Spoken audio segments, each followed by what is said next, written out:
नमस्कार दोस्तों, AR mathematics academy की ऑनलाइन यूट्यूब क्लासेज में एक बार फिर से आपका स्वागत है। दोस्तों, बीएससी पार्ट सेकंड में रियल एनालिसिस चल रहा था और रियल एनालिसिस में अपन ने फंक्शन ऑफ टू वेरिएबल पढ़ा था कि दो वेरिएबल का फलन क्या होता है। उसमें ये बोला था अपन ने कि भाई z बराबर fxy टाइप होता है, उसको दो वेरिएबल का फलन कहा जाता है। इसके बाद में अपन ने टू वेरिएबल का जो फंक्शन होता है वो क्या करता है कि जैसे x और y कोई पॉइंट है, x और y कोई पॉइंट है तो ये जो xy प्लेन है इसको क्रमिक युग्म भी कहा जाता है। ये जो xy प्लेन है, xy प्लेन में स्थित किसी बिंदु की स्थिति को दर्शाता है। ये x, y जो पॉइंट है वो xy प्लेन में स्थित किसी बिंदु की लोकेशन को दर्शाता है। तो एक्स वाई को आप r क्रॉस r में भी बोल सकते हो या फिर इसको r स्क्वायर में भी बोल सकते हो, एक ही बात है भाई। जैसे ऐसे लिखते हैं ना, x कोई रियल नंबर है तो x x होता है वो r क्रॉस r लिख दो और r क्रॉस r को क्या पढ़ा जाता है, r स्क्वायर भी पढ़ा जाता है। तो ये r square X Y plane बोल दो या फिर r स्क्वायर बोल दो, एक ही बात है। इसके बाद में अपन ने पढ़ा था कि नेबरहुड ऑफ ए पॉइंट, किसी बिंदु का प्रतिवेश। प्रतिवेश के अंदर अपन ने दो पढ़े थे, एक तो पढ़ा था अपन ने स्क्वायर नेबरहुड, स्क्वायर नेबरहुड, जिसको कहा जाता था वृत्त प्रतिवेश। जिसको क्या कहा जाता था, वृत्त प्रतिवेश। अब देखना, स्क्वायर नेबरहुड के बारे में अपन ने सब कुछ पढ़ लिया। उसको अगर मैं शॉर्ट के अंदर दर्शाना चाहूँ तो स्क्वायर नेबरहुड होता क्या है, देखो। जैसे मान लो कि कोई a, b पॉइंट है, a, b पॉइंट है, तो a, b पॉइंट का नेबरहुड आप बनाओगे तो बाहर n लगाओ। n किसको दर्शाता है, नेबरहुड को। a, b का नेबरहुड, और कौन सा नेबरहुड हो गया, डेल्टा नेबरहुड, तो डेल्टा को नीचे लगा दो। इससे ये पढ़ा जाता है कि यह a, b बिंदु का डेल्टा नेबरहुड है। n का मतलब नेबरहुड और डेल का मतलब है कि कौन सा नेबरहुड है, डेल्टा नेबरहुड। तो a, b का डेल्टा नेबरहुड क्या था कि x, y r स्क्वायर के वो बिंदु सच दैट किस प्रकार से होने चाहिए कि x और a का डिफरेंस है वो भी डेल से छोटा होना चाहिए और y और जो b का डिफरेंस है वो भी डेल से छोटा होना चाहिए, जहां डेल क्या है, एक अल्प धनात्मक राशि है। ये अपन ने पढ़ लिया था कि a, b का जो स्क्वायर नेबरहुड होता है उसमें ऐसे पॉइंट आते हैं, r स्क्वायर के ऐसे पॉइंट आते हैं कि जिसमें x और a का डिफरेंस डेल से छोटा है और y और b का डिफरेंस डेल से छोटा है। जैसे अपन ने ये देखा था कि भाई ये xy प्लेन है, इसका ये a, b बिंदु है, तो ये इसका डेल नेबरहुड कहलाता था, स्क्वायर नेबरहुड। उसमें ये लाइन तो a माइनस डेल की हो जाती थी, ये वाली लाइन a प्लस डेल की हो जाती थी, ये वाली लाइन b प्लस डेल की हो जाती थी और ये वाली लाइन b माइनस डेल की हो जाती थी। इसको बोलते थे स्क्वायर नेबरहुड। तो जहाँ पे स्क्वायर नेबरहुड अपन ने पढ़ा है उस पे ये वाला भी आप लिख लेना, ये तो स्क्वायर नेबरहुड था। और एक अपन ने जो पढ़ा था वो पढ़ा था सर्किल या सर्कुलर नेबरहुड या सर्किल नेबरहुड, एक ही बात है। इसको बोला जाता है वृत्ताकार प्रतिवेश और इसको बोला जाता था वर्गाकार प्रतिवेश। वृत्ताकार प्रतिवेश क्या होता है दोस्तों, कि जैसे XY प्लेन है, जैसे XY प्लेन है और XY प्लेन के अंदर ये कोई पॉइंट है AB, तो आप क्या करो कि AB को सेंटर मान के डेल रेडियस का एक सर्किल बनाओ। ये मैंने सर्किल बनाया है कितनी, डेल रेडियस का। तो AB को केंद्र मान के डेल रेडियस का सर्किल बनाया जाता है। उस सर्किल के अंदर आने वाले समस्त बिंदु, उस सर्किल के अंदर आने वाले समस्त बिंदु AB का डेल्टा प्रतिवेश कहलाते हैं, AB का डेल्टा सर्किल नेबरहुड कहलाते हैं। इसमें AB का डेल्टा स्क्वायर नेबरहुड और इस प्रतिवेश में आने वाले सारे के सारे बिंदु हैं वो AB का डेल्टा सर्किल नेबरहुड कहलाते हैं। तो एन डेल्टा ए बी से तो दर्शाएंगे, ए बी का डेल्टा नेबरहुड। और कैसे लिखेंगे कि वो सारे के सारे आर स्क्वायर के बिंदु सच दैट इस प्रकार है कि x, y minus a, b का जो डिफरेंस है वो डेल्टा से छोटा होना चाहिए। अगर ये आप पॉइंट ले रहे हो x, y, तो इसका डिफरेंस है वो डेल्टा से छोटा होना चाहिए। यहाँ डेल्टा इसकी रेडियस हो गई। अच्छा, इसको ऐसे भी बोल सकते हैं, यहाँ एन डेल्टा ए बी जो होता है कि वो सारे के सारे आर स्क्वायर के बिंदु सच दैट, और इसको अगर अपन ओपन करें तो ये कुछ ऐसे ओपन होता है, x माइनस ए का whole square plus y minus B का होल स्क्वायर। ये किससे छोटा होना चाहिए? डेल्टा से छोटा। भाई ये लिख दो या ये लिख दो, ये दो बिंदुओं के बीच का दूरी सूत्र है। तो इस प्रकार से मैंने लास्ट टर्म पे जो पढ़ाया था उसके अंदर आप ये वाले 2 पॉइंट और नोट कर लेना, स्क्वायर नेबरहुड लगा के ये, और सर्कुलर नेबरहुड लगा के ये वाला नोट कर लेना।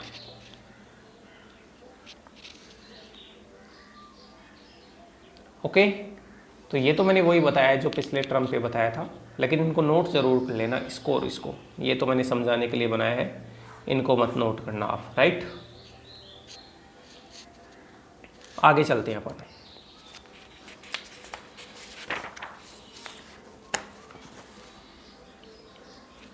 आगे चलते हैं अपन, अब लिखते हैं लिमिट पॉइंट।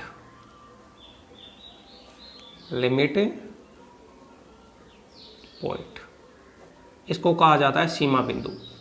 अब लिमिट पॉइंट का जो कॉन्सेप्ट था अपन ने सेट के अंदर भी पढ़ा था कि भाई मान लो कि, मैं बता देता हूँ आपको, मान लो कि अपना R कोई रियल नंबर सिस्टम है और S इसका कोई सबसेट है। A कोई रियल नंबर है, A कोई क्या है? रियल नंबर है। तो A को सेट S का लिमिट पॉइंट कहा जाता है। A को सेट S का लिमिट पॉइंट कहा जाता है कि A के प्रत्येक प्रतिवेश में, A माइनस डेल्टा से A प्लस डेल्टा में सेट S का कम से कम एक पॉइंट आना चाहिए। A के प्रत्येक नेबरहुड में सेट S का A के अलावा, A पॉइंट के अलावा कम से कम एक पॉइंट आना चाहिए। तो जो A है वो सेट S का लिमिट पॉइंट कहलाता है। तो A, इसको ऐसे भी लिख सकते हैं कि भाई A माइनस डेल से A प्लस डेल, इसमें से A को घटाओ, A को घटाने के बाद में उनका इंटरसेक्शन S के साथ लो तो नॉट इक्वल टू क्या आना चाहिए? फाई आना चाहिए। और अपन ने ये बोला था कि S सबसेट R का है, A कोई रियल नंबर है, तो A को सेट S का लिमिट पॉइंट कहा जाता है कि A के प्रत्येक प्रतिवेश में A के अलावा सेट S का कम से कम एक पॉइंट अवश्य उपस्थित होना चाहिए। ये लिमिट पॉइंट का कॉन्सेप्ट अपन ने सेट वाले पोर्शन में पढ़ा था। फिलहाल लिमिट पॉइंट अपन, वो तो सिंगल वेरिएबल के लिए था, अब डबल वेरिएबल के लिए अपन देखते हैं। तो सिंगल वेरिएबल में R के पॉइंट होते थे, डबल वेरिएबल में R स्क्वायर के पॉइंट होंगे, क्योंकि XY प्लेन के पॉइंटों को अपन R स्क्वायर के पॉइंट कहते हैं। तो मैं मान लेता हूं कि S सबसेट है R स्क्वायर का, भाई उसमें सबसेट R का होता था, यहाँ S सबसेट R स्क्वायर का है, तथा एक R स्क्वायर का बिंदु ले लो, और AB मैंने पॉइंट ले लिया किसका? R square. S subset R square तथा AB मैंने पॉइंट ले लिया R स्क्वायर का। तब AB को, भाई वो तो सिंगल वेरिएबल के लिए पढ़ा था, अब डबल वेरिएबल के लिए, तब AB को सेट S का लिमिट पॉइंट कहा जाता है, लिमिट पॉइंट कहा जाता है यदि AB के प्रत्येक नेबरहुड, यदि AB के प्रत्येक प्रतिवेश के प्रत्येक प्रतिवेश, और AB का जो प्रतिवेश है उसको किससे दर्शाते हैं? एन डेल्टा AB से, चाहे वो अपना सर्कुलर नेबरहुड हो, चाहे वो अपना स्क्वायर नेबरहुड हो। तो मैंने बोला कि एस सबसेट आर स्क्वायर तथा A B belongs to R square, तब ए बी को सेट एस का लिमिट पॉइंट कहा जाता है यदि ए बी के प्रत्येक प्रतिवेश में ए कोमा बी के अलावा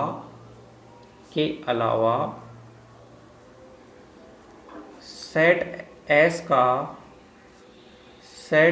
का कम से कम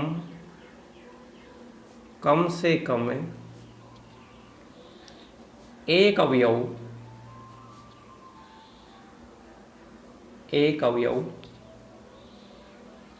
अवश्य उपस्थित हो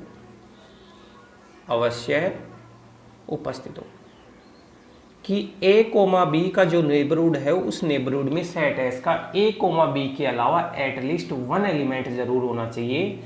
ऐसी स्थिति में ए कोमा बी को सेट एस का लिमिट पॉइंट कहा जाता है। और ये चीज अपन ने पहले भी पढ़ी थी कि लिमिट पॉइंट है वो सेट एस का एलिमेंट हो भी सकता है सेट का, और सेट का एलिमेंट ना भी हो। तो ये भी लिख सकता हूं मैं यहां लिमिट पॉइंट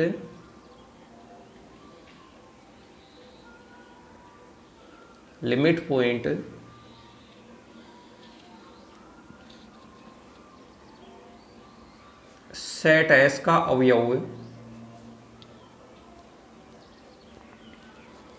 हो भी सकता है। जिस सेट के लिमिट पॉइंट की बात कर रहे हैं वो लिमिट पॉइंट सेट का एलिमेंट हो भी सकता है, अथवा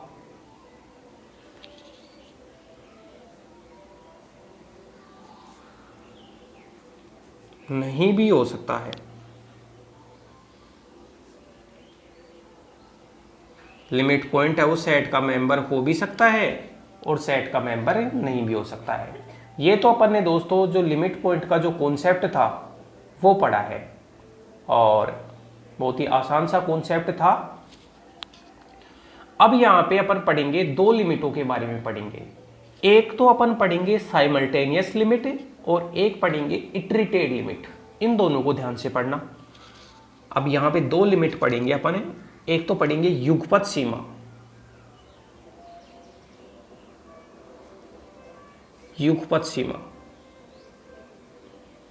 भाई ये लिमिट पॉइंट हो गया। अब लिमिट पढ़ेंगे और लिमिट में भी दो पढ़ेंगे। एक तो युगपत सीमा पढ़ेंगे जिसको बोला जाता है simultaneous limit, SIMULT, simultaneous limit, युगपत सीमा। युगपत मतलब एक साथ। और एक पढ़ेंगे अपन पुनरावर्ती सीमा।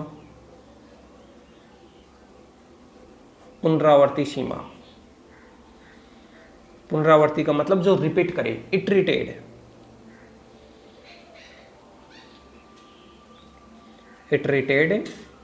लिमिट। एक तो साइमल्टेनियस लिमिट और एक है इटरेटेड लिमिट। युगपत सीमा को दोस्तों ऐसे याद रखना है अपने को, युगपत सीमा को ऐसे याद रखना है। युगपत का मतलब एक साथ, जिसमें दोनों लिमिट है वो एक साथ लगे, एक्स और वाई की। जो भाई टू वेरिएबल के फंक्शन की बात कर रहे हैं तो यहाँ लिमिट भी टू वेरिएबल के फंक्शन के ऊपर लगेगी।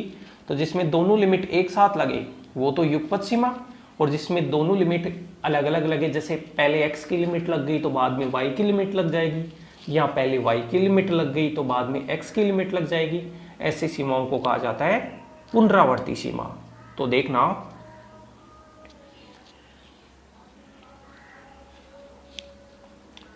युगपत सीमा के अंदर तो मान लो कि दोस्तों जैसे अपना टू वेरिएबल का कोई फंक्शन है fxy, टू वेरिएबल x और y का कोई फंक्शन है fxy, और लिमिट में अप्लाई करता हूं तो x goes to x nought और y goes to y nought, दोनों एक साथ लिमिट लग रही है। यहां इस चीज को ऐसे भी दर्शा दिया जाता है, लिमिट fxy और x और y है वो एक साथ x नोट और y नोट की तरफ जाएंगे। इसका मतलब भी x और y एक साथ अप्लाई हो रहे हैं फंक्शन के ऊपर। x है वो x नोट की तरफ जा रहा है, y y नोट की तरफ जा रहा है। तो ये जो लिमिट बनती है उसको साइमल्टेनियस लिमिट कहते हैं। या इसके अंदर ऐसे भी लिख सकते हैं xy x note y note की तरफ जाता है। तो ये जो लिमिट है इसमें तो x और y की लिमिट एक साथ अप्लाई होती है, इन्हें तो कहा जाता है साइमल्टेनियस लिमिट। और इटरेटेड लिमिट, पुनरावर्ती सीमा किसे कहते हैं? जैसे मान लो कि अपना कोई फंक्शन f(x,y) है, राइट। पहले आप x goes to x nought लगा दो इसके ऊपर, इसके बाद में अब y का फंक्शन बचेगा, उसके ऊपर फिर से आप लिमिट लगाओ y goes to y nought. तो दोनों अलग अलग लिमिट हो गई भाई। पहले फंक्शन f(x,y) था, उसके ऊपर x goes to x nought limit लगाया, फिर जो बन के आया उसके ऊपर y goes to y nought limit लगाया, तो 2 बार लिमिट लग गई ना, इसे कहते हैं पुनरावर्ती लिमिट। या फिर इस चीज को अपन ऐसे भी लिख सकते हैं कि f(x,y) पहले आप y goes to y nought limit लगा दो और उसके बाद में limit x goes to x nought लगा दो, बात वही है। तो इन्हें तो कहा जाता है पुनरावर्ती सीमाएं और इन्हें कहा जाता है युगपत सीमाएं। ओके, तो एक बार इनको देख लो। युगपत का मतलब एक साथ अप्लाई करना है और पुनरावर्ती का मतलब अलग अलग। अच्छा, पुनरावर्ती सीमा होती है उसको सीमा की सीमा भी कहा जाता है, क्योंकि जैसे ये पुनरावर्ती सीमा, इसको पूरी को तो पुनरावर्ती सीमा बोलते हैं। पहले इसकी लिमिट निकाली, फिर उस लिमिट की भी लिमिट निकाली इसमें। तो मैं लिख देता हूं, यहाँ एक छोटा सा है, पुनरावर्ती सीमा को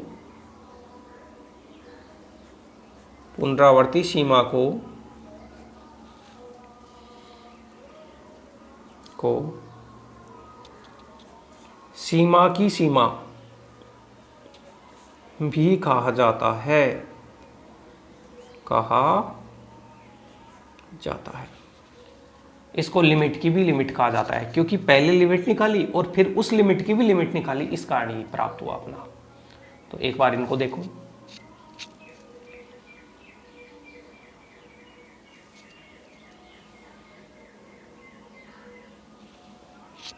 अब ये जो साइमल्टेनियस लिमिट है उसका, इसी को लिमिट कहा जाता है, फंक्शन की लिमिट। भाई ये तो इटरेटेड लिमिट है। देखो पहले तो मैंने बता दिया कि भाई सीमाएं 2 प्रकार की होती हैं। डबल वेरिएबल का फंक्शन होता था, उसके लिए 2 प्रकार की सीमाएं होती हैं, एक साइमल्टेनियस लिमिट, एक इटरेटेड लिमिट। तो साइमल्टेनियस लिमिट को तो इसमें x और y एक साथ x नोट y नोट, भाई x नोट y नोट है वो कोई फिक्स रियल नंबर है। जब x y है वो x नोट y नोट की तरफ जाता है तो पूरा का पूरा फंक्शन है वो जिस फिक्स रियल नंबर की तरफ जाता है उस फिक्स रियल नंबर को इस फंक्शन की लिमिट कहा जाता है। मान लो f(x,y) है वो l की तरफ जा रहा है, तो l को फंक्शन की क्या बोल देंगे अपने, लिमिट बोल देंगे। और मैं बता दूं कि ये जो अपना साइमल्टेनियस लिमिट है इसी को ही फंक्शन की लिमिट कहा जाता है, इसको नहीं कहा जाता है, इसी को कहा जाता है, क्योंकि इसमें x और y दोनों एक साथ अप्लाई होते हैं। चलिए आगे।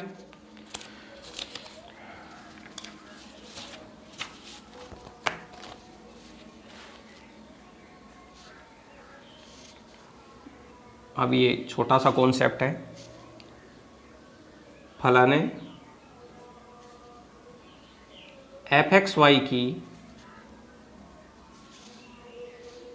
किसी बिंदु पर सीमा, किसी बिंदु पर लिमिट। कोई फंक्शन है, उसकी किसी पॉइंट के ऊपर अपने को लिमिट चेक करनी है, या फिर इसी चीज को कहा जाता है अपनी साइमल्टेनियस लिमिट। साइमल्टेनियस लिमिट दोनों एक ही है। भाई लिमिट के 2 प्रकार पढ़े थे, साइमल्टेनियस लिमिट और इटरेटेड लिमिट। इसमें जो लिमिट की जो डेफिनेशन दी जाती है वो साइमल्टेनियस लिमिट की डेफिनेशन से दी जाती है, ना कि इटरेटेड लिमिट की डेफिनेशन से। ये ध्यान रखना एक आप। अगर मैं इसकी डेफिनेशन की बात करूं,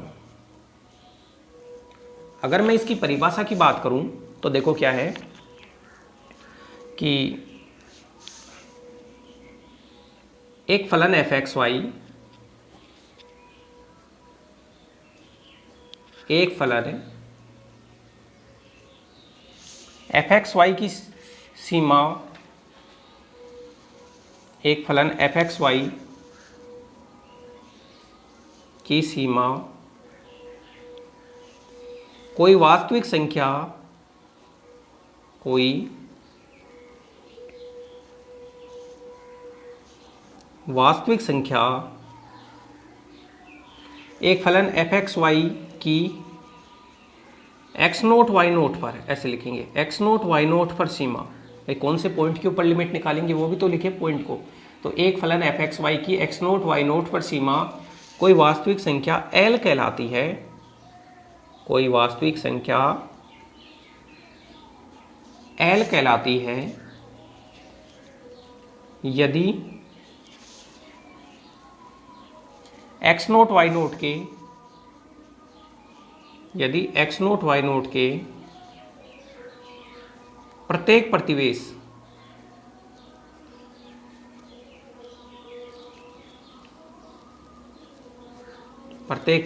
और प्रतिवेश को लिख देता हूं एन डेल्टा एक्स नोट और Y nought. X nought Y nought का कोई डेल्टा प्रतिवेश है, तो यदि एक्स नोट वाई नोट के प्रत्येक प्रतिवेश, और साथ में ये लिख देता हूं डेल्टा ग्रेटर देन 0, प्रत्येक प्रतिवेश में फलन का मान एप्सिलॉन ग्रेटर देन 0 के लिए एल की तरफ अग्रसर हो, एल की तरफ अग्रसर हो। अर्थात इसको मैं ये बोलूं कि एफ एक्स वाई अपना फंक्शन है, ये पहले 1 वेरिएबल का होता था उसके लिए लिमिट पड़ी थी, अब 2 वेरिएबल का है।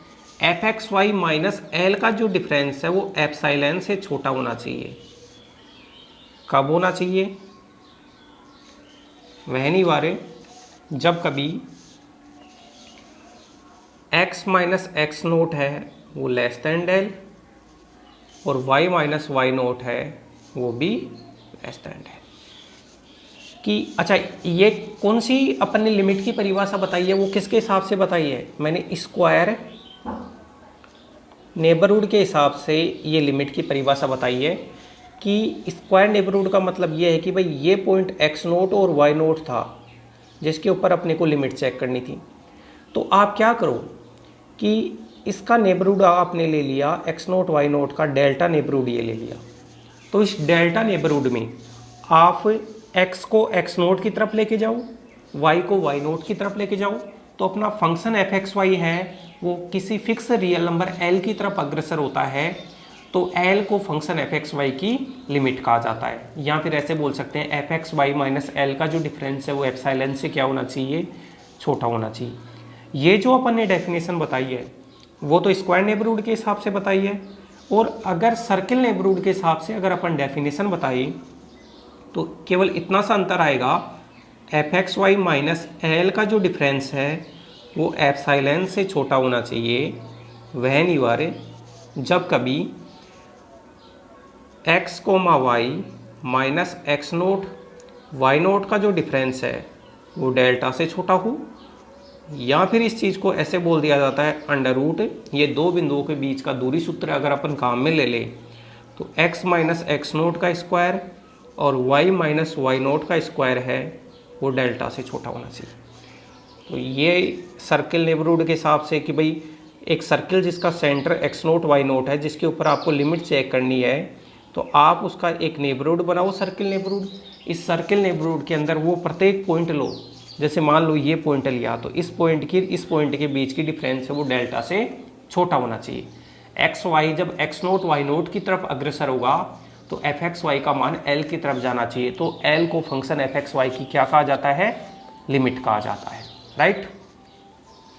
तो ये अपना लिमिट का कॉन्सेप्ट था। तो अगर फंक्शन की साइमल्टेनियस लिमिट की परिभाषा पूछ ले आपको, या फिर आपको डबल वेरिएबल का कोई फंक्शन है उसकी लिमिट पूछ ले, तो ये डेफिनेशन आपको सेम लिखनी है।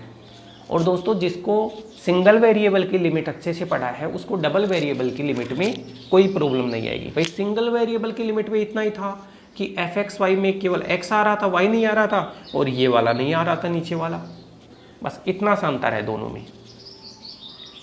और अब जो मैं पॉइंट लिखाने जा रहा हूँ इसी के साथ में ये जो थ्योरेटिकल पार्ट है इसका कंप्लीट होता है। अब नेक्स्ट लेक्चर में मैं एग्जांपल्स डालूंगा 1 बाय 1, लेकिन एक इम्पोर्टेंट चीज़, बहुत ही स्पेशल चीज़ है यहाँ पे। देखो जब अपन 11th 12th में पढ़ते थे तो ऐसे पढ़ते थे, जैसे ये x बराबर 1 पॉइंट है, x बराबर 1 के ऊपर आपको लिमिट चेक करनी है, तो आप क्या करते थे, ये इधर से इसको तो बोल देते थे 1 minus 0 f1 minus 0 left hand limit, और इधर से आते थे तो f1 प्लस 0 ये बोल देते थे इसको राइट हैंड लिमिट। भाई 1 पॉइंट के ऊपर जाने के दो रास्ते थे, आप लेफ्ट साइड से गए तो लेफ्ट हैंड लिमिट और राइट साइड से गए तो राइट हैंड लिमिट। लेकिन अब दोस्तों, अच्छा ये पूरी का पूरा इस अक्स को बोला जाता है रियल अक्स, इस पॉइंट को क्या बोला जाता है, रियल अक्स। लेकिन अभी आपको ये बोल दे कि चलो ये तो x बराबर 1 था, x बराबर 1 बोल दो चाहे 1,0 बोल दो, एक ही बात है, 1,0 पे आपने लिमिट चेक करना सीखा। लेकिन मान लो आप जिस पॉइंट के ऊपर लिमिट चेक कर रहे हो वो रियल अक्स पे ना होके यहाँ पे है, जैसे 1,2 है ये पॉइंट। अब इस पॉइंट के ऊपर आप बताओ लिमिट कैसे चेक करोगे। भाई इस पॉइंट के ऊपर पहले तो आप जिस भी पॉइंट के ऊपर लिमिट चेक करते थे उस पॉइंट पे जाने के दो ही रास्ते होते थे, आप एक तो या तो इधर से आ सकते हो या इधर से आ सकते हो, केवल रियल अक्स के बारे में पढ़ा था अभी तक। लेकिन इस पॉइंट पे तो जाने के इनफाइनाइट रास्ते हैं, आप ऐसे भी आ सकते हो, आप ऐसे आ सकते हो, आप ऐसे आ सकते हो, आप स्ट्रेट लाइन के थ्रू आ सकते हो, आप ऐसे आ सकते हो। तो इस पॉइंट के ऊपर आने के कितने रास्ते हैं, इनफाइनाइट रास्ते हैं। तो फिर इनफाइनाइट रास्तों में ये बताना मुश्किल होता है कि लिमिट एग्जिस्ट कर रही है, लेकिन ये बताना मुश्किल बिल्कुल भी नहीं होता है कि लिमिट एग्जिस्ट नहीं कर रही है। तो अगर किसी क्वेश्चन में ऐसा आ जाए कि जैसे ये कोई पॉइंट है a, b पे लिमिट का एग्जिस्टेंस नहीं है, अपने को ये सिद्ध करना है कि a, b पे लिमिट का अस्तित्व नहीं है, तो आप क्या करोगे उस क्वेश्चन में, आप a, b पे जाने वाले कोई भी दो रास्तों का चयन करोगे, a, b पर जाने वाले कोई भी दो रास्तों का चयन करोगे। ये जो लाइन मैं बोल रहा हूँ बहुत इंपॉर्टेंट है। अगर आपको क्वेश्चन में ये पूछता है कि a, b पे लिमिट का एग्जिस्टेंस नहीं है, तो आपको क्या करना है, वहाँ पे a, b पर जाने वाले दो रास्तों का चयन करना है, और दो रास्ते ऐसे होने चाहिए कि उनसे जो लिमिट का मान प्राप्त हो वो अलग अलग प्राप्त हो। फिर मैं बोल दूंगा कि भाई इस पॉइंट पे लिमिट एग्जिस्ट नहीं कर रही है। या फिर बहुत से क्वेश्चन में आप y बराबर mx पथ ले लेते हैं, y बराबर mx पथ ले लेते हैं और लिमिट का मान m के ऊपर डिपेंड आ जाता है, तो फिर अपन ये बोल देते हैं कि भाई m का मान चेंज करने से ये y बराबर x स्ट्रेट लाइन से वो चेंज होती जाएंगी, तो लिमिट का मान है वो पथ के ऊपर डिपेंड करता है। ऐसे केस में लिमिट एग्जिस्ट नहीं करती है। याद रखना दोस्तों, लिमिट का मान कभी भी पथ के ऊपर डिपेंड नहीं करना चाहिए, राइट। और किसी क्वेश्चन में आपको ये पूछे कि भाई लिमिट एग्जिस्ट कर रही है, तो वहां फिर आपको जो लिमिट की डेफिनेशन है प्रॉपर उसको सिद्ध करना पड़ता है। तो मैं ये जो नोट पॉइंट लिखा रहा हूं, मैंने बोला है वो भी बहुत इंपॉर्टेंट है, और नोट पॉइंट बता रहा हूं कि फलन fxy की, फलन fxy की लिमिट पथ से स्वतंत्र होनी चाहिए, पथ से स्वतंत्र होनी चाहिए। मतलब पथ के ऊपर डिपेंड नहीं होना चाहिए कि भाई इस पथ से गया तो लिमिट का मान 5 प्राप्त हुआ और इस पथ से गया तो लिमिट का मान 7 प्राप्त हुआ, ऐसा नहीं होना चाहिए। चाहे किसी भी पथ से जाओ लिमिट का मान क्या आना चाहिए, सेम आना चाहिए। अर्थात यदि हमें यह सिद्ध करना हो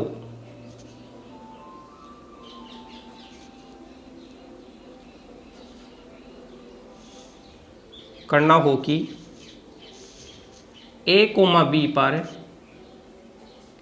लिमिट एग्जिस्ट नहीं करती है, लिमिट एग्जिस्ट नहीं करती है, तब हम a, b की तरफ अग्रसर होने वाले, अग्रसर का मतलब इसकी तरफ जाने वाले, अग्रसर होने वाले दो ऐसे पथों का चयन करते हैं, दो ऐसे पथों का चयन करते हैं जिनसे जिनसे फलन की सीमा अलग अलग प्राप्त होती है, अलग अलग प्राप्त होती है। किसी बिंदु पे जाने वाले, अपने को ये चेक करना है कि भाई ए कोमा बी पे लिमिट एग्जिस्ट नहीं करती है, तो आपको क्या करना है, ए कोमा बी पे जाने वाले दो रास्ते ले लो और उन दोनों रास्तों से लिमिट का मान अलग अलग प्राप्त हो। तो लिमिट का मान अलग अलग प्राप्त होते ही मैं ये बोल दूंगा कि लिमिट एग्जिस्ट नहीं करती है। दोस्तों जैसे ये कोई बिंदु है ए कोमा बी, ए कोमा बी पे जाने के इनफाइनाइट रास्ते होते हैं, आपको पता है एक्स वाई प्लेन में ए कोमा बी है, ए कोमा बी के इनफाइनाइट रास्ते होते हैं। अब इन इनफाइनाइट रास्तों में मान लो कि 10 रास्ते आपने चूज किए और 10 रास्तों से लिमिट का मान सेम प्राप्त हुआ, तो आप ये नहीं बोल सकते कि इस पॉइंट के ऊपर लिमिट एग्जिस्ट करेगी, क्योंकि क्या पता 11वां रास्ता ऐसा हो जाए जिससे लिमिट का मान अलग आ जाए। तो लिमिट एग्जिस्ट बताना मुश्किल काम होता है। जब भी अपने को ये बताना होता है कि भाई इस पॉइंट पे लिमिट एग्जिस्ट कर रही है, तो अपने को प्रॉपर जो लिमिट की जो डेफिनेशन है उसको प्रूव करना पड़ता है। जैसे आप 1000 रास्तों से इस पॉइंट के ऊपर जाओ, ऐसे 1000 रास्ते ऐसे ऐसे ऐसे कैसे भी करके 1000 रास्तों से आप ए कोमा बी के ऊपर गए और लिमिट का मान सेम प्राप्त हुआ, तो फिर भी आप ये नहीं बोल सकते कि इस पॉइंट पे लिमिट एग्जिस्ट कर रही है। क्या पता 1001वां रास्ता ऐसा हो जाए जिससे लिमिट का मान अलग प्राप्त हो जाए। तो कभी भी लिमिट एग्जिस्ट कर रही है ये बताना मुश्किल होता है, लिमिट एग्जिस्ट कर रही है ये बताना मुश्किल होता है, क्योंकि उसमें लिमिट की डेफिनेशन सिद्ध करना पड़ता है। लेकिन इस पॉइंट पे लिमिट एग्जिस्ट नहीं कर रही है ये बताना आसान होता है। कैसे आसान होता है भाई, अपने को ये बताना है कि ए कोमा बी पे लिमिट एग्जिस्ट नहीं कर रही है, तो आप ए कोमा बी पे जाने के दो रास्ते लो, दो अलग अलग रास्ते लो और ऐसे रास्ते लो कि उन दोनों से लिमिट का मान अलग अलग प्राप्त हो। तो आप ये बोल दोगे कि भाई इस पॉइंट के ऊपर अपनी लिमिट एग्जिस्ट नहीं कर रही है। या बहुत से क्वेश्चन ऐसे होंगे जिसमें अपन y बराबर mx पथ भी लेंगे। y बराबर mx पथ लेने के बाद में m के ऊपर डिपेंड करेगी लिमिट का मान। इसका मतलब m को जब मैं चेंज करूंगा, y बराबर x अलग होता है, y बराबर 2x अलग होता है, तो m को मैं चेंज करूंगा तो पथ भी चेंज हो जाएगा। इसका मतलब लिमिट का मान पथ के ऊपर डिपेंड कर जाएगा, तो वहां लिमिट एग्जिस्ट नहीं करेगी। हमेशा लिमिट का मान पथ से स्वतंत्र होना चाहिए। चाहे किसी भी पथ के अनुदिश आप a कोमा b पॉइंट के ऊपर जा रहे हो, तो अपनी लिमिट हमेशा सेम आनी चाहिए। तो ऐसे केस में ये बोल देंगे कि भाई a कोमा b के ऊपर अपनी लिमिट एग्जिस्ट कर रही है। तो फिलहाल तो अपने को ये ध्यान रखना है कि भाई लिमिट एग्जिस्ट कर रही है, उसके लिए तो लिमिट की डेफिनेशन बताना होता है, और जहां लिमिट एग्जिस्ट नहीं कर रही है उसके लिए अपने को कोई भी दो ऐसे पथ लेने होते हैं जो उस बिंदु से गुजरे तथा उनसे लिमिट का मान अलग अलग प्राप्त हो, तो अपन ये बोल देंगे लिमिट एग्जिस्ट नहीं करती है। आप दोस्तों वीडियो को लाइक करें। अब ये अपना थ्योरेटिकल पार्ट तो हो गया है, अब इसमें एग्जाम्पल्स देखेंगे अपन लिमिट के। तो आप वीडियो को लाइक करें, चैनल को सब्सक्राइब नहीं किया है तो सब्सक्राइब करें। धन्यवाद।